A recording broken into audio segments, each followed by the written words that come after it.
Alors que l'action Procter & Gamble est relativement stable depuis le début de l'année, les investisseurs se demandent ce que la publication des résultats financiers de l'entreprise du 21 avril avant l'ouverture des marchés va dévoiler.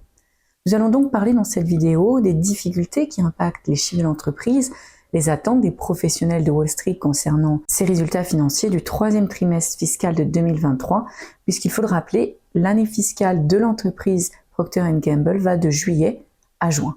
C'est parti.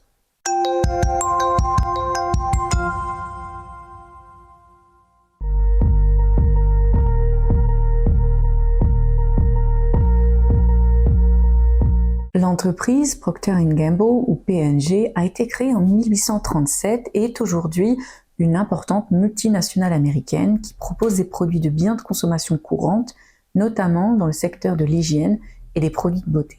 P&G détient 5 unités opérationnelles qui déploient leurs activités dans les secteurs suivants: soins du bébé et de la famille et hygiène féminine, beauté, santé et bien-être, rasage et soins du linge et entretien de la maison via des marques que vous connaissez certainement, comme les couches Pampers, Dash, Ariel, Lenor, Always, Tampax, Febreze, Monsieur Propre, Gillette, Brown, Oral-B, Clear Blue ou encore Vicks, parmi beaucoup d'autres.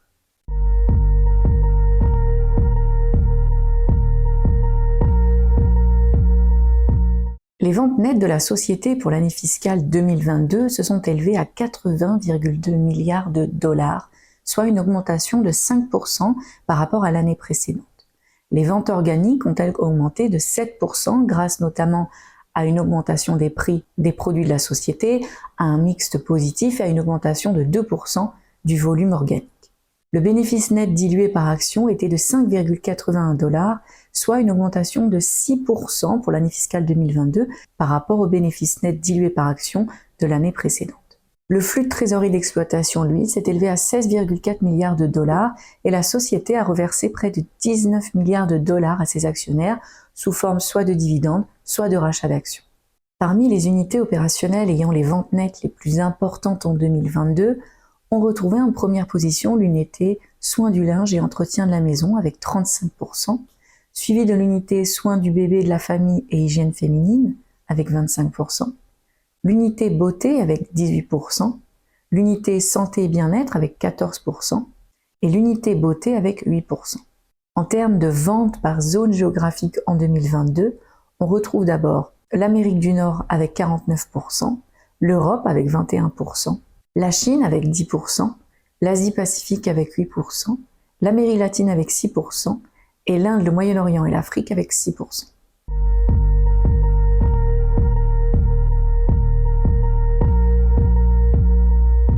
Malgré les bons chiffres de 2022, l'entreprise, comme beaucoup d'autres, a dû subir la hausse des prix des matières premières, l'augmentation des frais de transport, les conséquences de ces investissements dans les produits et les emballages et d'autres impacts qui ont affecté les marges, comme l'inflation globale persistante ou encore des problèmes de change. Les ventes de Procter & Gamble ont par exemple baissé pour la première fois en plus de 5 ans au cours du trimestre dernier, alors que les consommateurs se sont détournés de la consommation face à la hausse incessante des prix.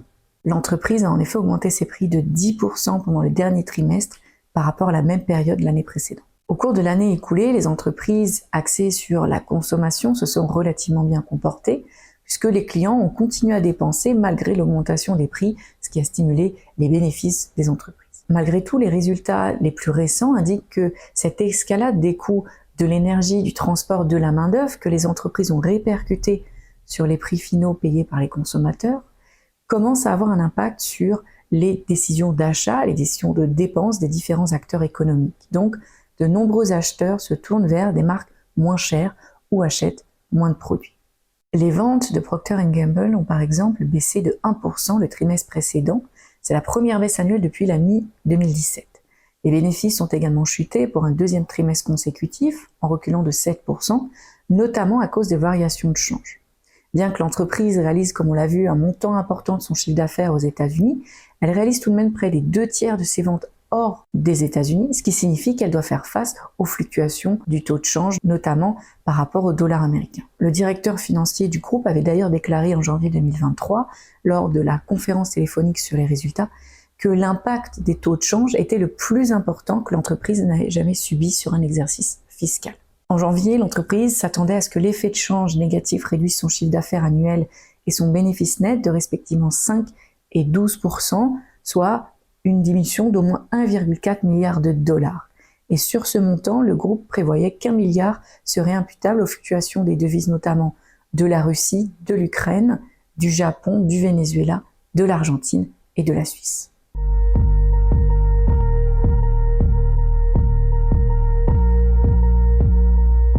Globalement, les analystes de marché s'attendent à ce que les chiffres financiers du troisième trimestre fiscal de 2023 de l'entreprise soient en baisse par rapport au trimestre précédent.